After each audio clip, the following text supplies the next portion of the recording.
जब वो स्वास्थ्य मंत्री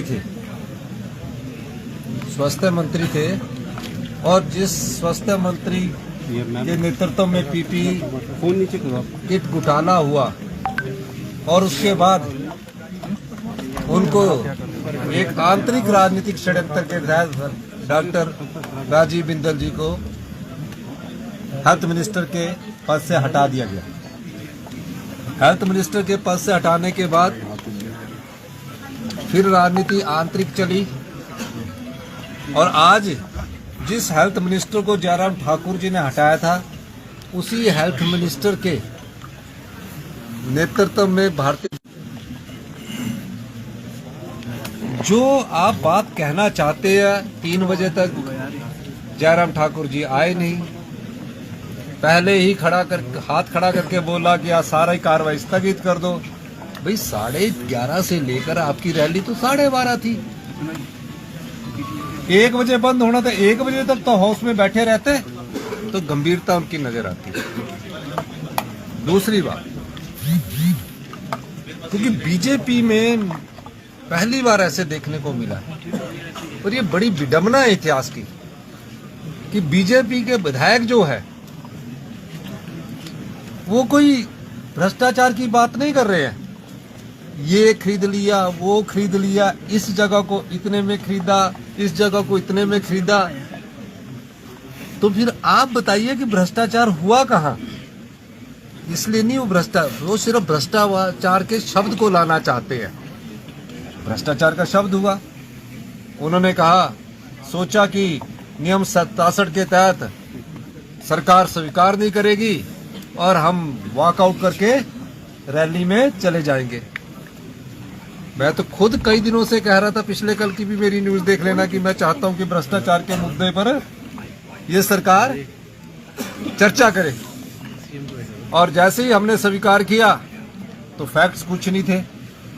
जंगल कट रहे हैं, माइनिंग हो रही है, ये हो रहा है। ये तो आप गवर्नर एड्रेस को संबोधित कर रहे हैं। फैक्ट्स हम लाएंगे कल, और जो भी भ्रष्टाचार में लिप्त व्यक्ति होंगे, जिनके खिलाफ साक्ष्य होंगे, हमारी सरकार ऐसे लोगों के खिलाफ सख्त कार्रवाई करेगी। दूसरी बात, राजनीतिक जीवन में आरोप प्रत्यारोप चलते रहते हैं, लेकिन ऐसी बीजेपी की दुर्दशा मैंने पहले कभी नहीं देखी। और मुझे पता है कि मेरे रिप्लाई से पहले यो वॉकआउट भी कर जाएंगे। तो वॉकआउट जब रिप्लाई देते हैं ना, तो विपक्ष बैठा रहे तो स्वाद आता है। जब वॉकआउट कर देंगे तो थोड़ा सा बोलने में भी तो अच्छा नहीं लगता। मेरा इनसे अनुरोध है, सभी भारतीय जनता पार्टी के नेताओं से। मैं जानता हूं कि हाईकमान का इन पर बहुत प्रेशर, बहुत दबाव है। हर एक 5 गुटों में पहले HRTC की जगह जिसको बोल रहे हैं उसके भी तथ्य ढंग से नहीं पूरे प्रस्तुत कर सके। सवाल ये पैदा होता है कि भ्रष्टाचार हुआ कहाँ है? भ्रष्टाचार इनके कार्यकाल में हुआ है। फिर बेचारे हमारे जयराम जी परेशानी में है, परेशानी में उठकर हर बार बात करते हैं। मैं उनकी तो जब कुर्सी से हटते हैं उस समय की तड़फन ऐसी होती है कि अपनी कुर्सी कैसे बचाई जाए। और मैं वो सुरेश जी ने आपको की बात कर रहा हूँ, वो नहीं थे तो सुरेश जी ने थोड़ा स्पष्टीकरण दिया। और इन्होंने तो विधायक का नाम लिया, किसी का नाम थोड़ी लिया था। पर जिनको तकलीफ होती हो तो उठ के खड़ा ही हो जाता है ना। तो इसलिए कैसे ले सकता भाई। तो ये चीज मुझे विपक्ष की दुर्दशा देख के बड़ा दुख भी हो रहा है। लेकिन मैं समझता हूँ संभावना जो मुझे, आपको भी 2 महीने में नजर आ जाएगी संभावना।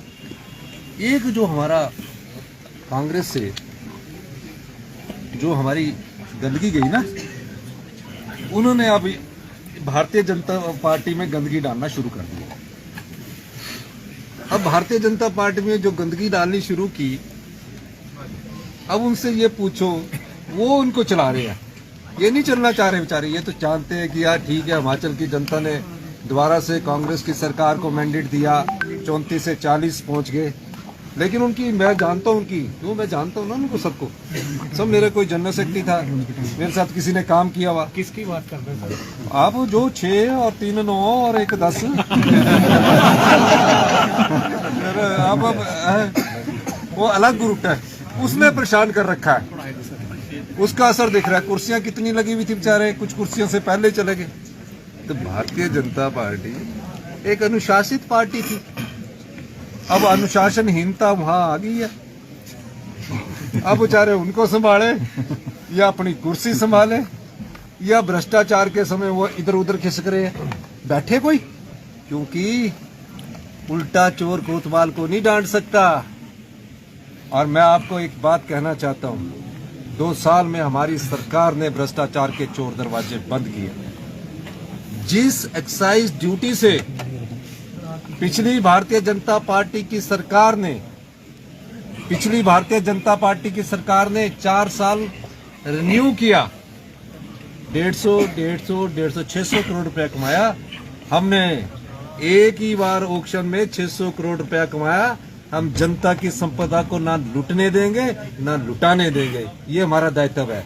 हमने 2 साल में अपने जितने भी सरकारी कर्मचारी है, ये परवाह ना करते हुए कि हमें एनपीए का 9200 करोड़ रुपया नहीं मिलेगा, ये परवाह ना करते हुए कि हमारी लोन की लिमिट को 1500 करोड़ रुपया काट दिया जाएगा, सिर्फ एक बात का हिमाचल की जनता का, हमारे सरकारी कर्मचारियों का ध्यान रखा, क्योंकि सरकारी कर्मचारियों ने हमारे विकास की गाथा लिखी है।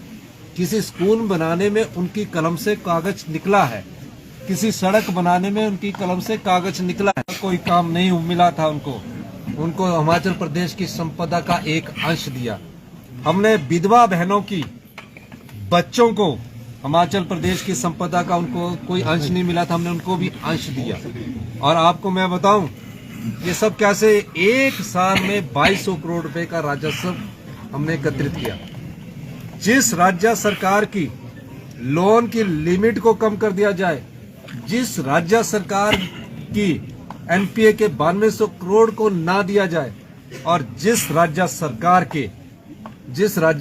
के जब प्रदेश की ऐतिहासिक आपदा आई, केंद्र की टीमें आई, हमने नहीं बनाया एस्टीमेट, कि हिमाचल प्रदेश सरकार ने, केंद्र की टीमों ने आकर वहां एस्टीमेट बनाया।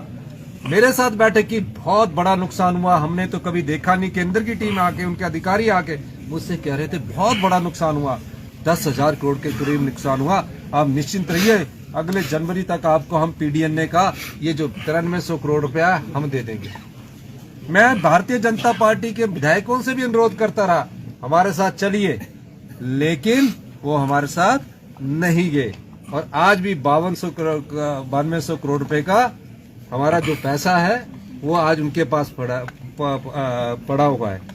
कल इस पर विस्तृत चर्चा होगी और कल मैं इसका रिप्लाई दूंगा। मैं सभी पत्रकार बंधुओं से भी कहना चाहता हूं, और जितने भी हमारे पत्रकार बंधु हैं, कल वो जरूर आए, चर्चा को सुने। नियम 67 एक ऐसा नियम है जिसमें बोल दिया काम रोको, खुद तो अपनी रैली रोकने के लिए बैठे नहीं रहे और हमारे को बोला काम रोको, हम पूरे बैठे रहे।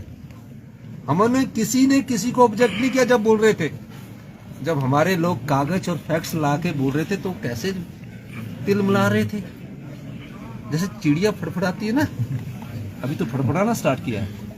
मैं आपको ये कहना चाहता हूँ, हमारी सरकार पारदर्शी सरकार है, नैतिक सरकार है। हम आम जनता के लिए आए हैं, हम सत्ता में सत्ता सुख के लेने आए हैं, व्यवस्था परिवर्तन के लिए आए हैं, और हम व्यवस्था परिवर्तन से आत्मनिर्भर हिमाचल की ओर बढ़ रहे हैं। हमारी सरकार में 2 साल में किसी प्रकार का कोई भ्रष्टाचार ना हुआ है, ना होगा। बहुत बहुत धन्यवाद। जय हिंद। सर, आपने हाउस में कहा